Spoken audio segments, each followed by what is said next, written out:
সবাইকে। আমাদের swimming pool, এটা সুইমিং পুলকে কি করে সুন্দর করা যায় তার জন্য কাজ করতেছি। দেখতেছেন মিটার দিয়ে আমি মাপ নিচ্ছি, তারপর গ্রাইন্ডার দিয়ে এটাকে সমান করে কেটে নেব। তারপরে আপনার ভিতর থেকে যে কাঁচড়াগুলো আছে এগুলো একটু সাফ করে নেব, ক্লিন করে তারপরে পাটটি মাপ নেব। এল সাইজের যে পাটটি আছে ওইগুলো কাটবো, কাটিং করে দেখতে পারতেছেন কাটতেছি।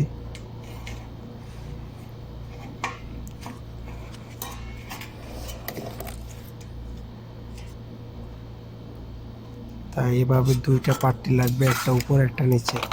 এই পাট্টিগুলো হচ্ছে আপনার এল সিস্টেমের পাট্টি, যেন এক সাইড ভিতরে ঢুকে যায় আর এক সাইড বাইরে টাইসের সাথে মিলে যায়। এখন দেখতে পাচ্ছেন এখানে 45 ডিগ্রি কাটার জন্য একটা মাপ নিচ্ছি, কারণ সিধা সিধা কাটা যাবে না, দেখতে সুন্দর দেখা যাবে না। 45 ডিগ্রি কেটে দুইটা একসাথে মিলিয়ে দিতে হবে। তাই এখানে কাটতেছি।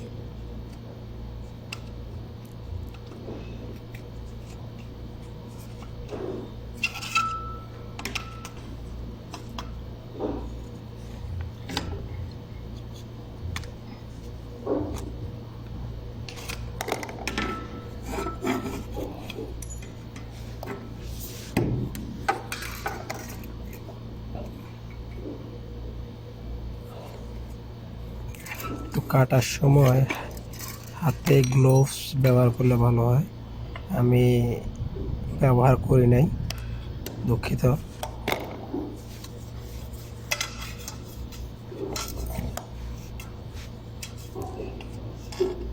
এভাবে দুই পাশ কেটে নেবেন আপনারা 45 ডিগ্রি করে।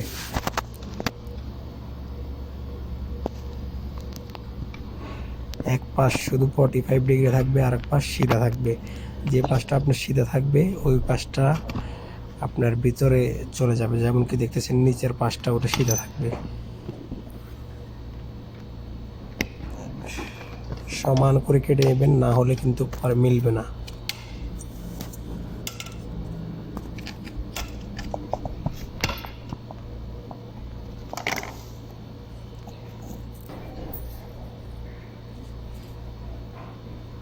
এখন আমি দেখতেছি যে আমি কাটাকাটি করছি, এতে আগাটা একটুখানি বেঁকা হয়ে গেছে। তো এটাকে আমি এখন একটা সিধা কোনো জায়গাতে বসিয়ে এটাকে আমি সিধা করব হাতুড় দিয়ে।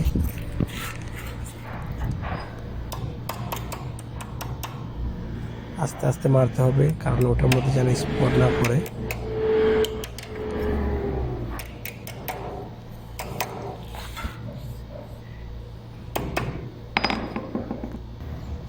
তারপর আপনি সুইমিং পুলের উপরে যে ঝর্ণাটা আছে, ঝর্ণার মতো যেটা দিয়ে পানি বাইর হবে, ওইখানে চলে যাবেন। ওইখানে চলে গিয়ে যে গ্যাপটা আছে ওই গ্যাপের মধ্যে সিলিকন ভরে দিবেন। পুরোটা সিলিকন ভরার পরে আপনি যে পাট্টিটা আছে ওইটা ভিতরে ঢুকে দিতে হবে। এটা তো আপনি সাইডে সাইডে সিলিকন মারছেন, তারপরে যে পাট্টিটা উপরে অংশে বসবে টাইসের উপরে, ওটার মধ্যেও একটুখানি সিলিকন মেরে দেবেন, কারণ জিনিসটা ধরার জন্য। কারণ এখানে হয়তো বাচ্চা পোলাপান যারা থাকবে তারা হাত দিতে পারে, তখন হাত কাটা যাবে। তাই একটু সাবধানে বি কেয়ারফুল হয়ে কাজ করতে হবে, যেন পরবর্তীতে হাত না কাটা যায়। কেন কি আঁকা বাইর হয়ে থাকে এগুলো 45 ডিগ্রি, তো দেখবেন। এখন পাট্টিটা লাগিয়ে দিব আমরা।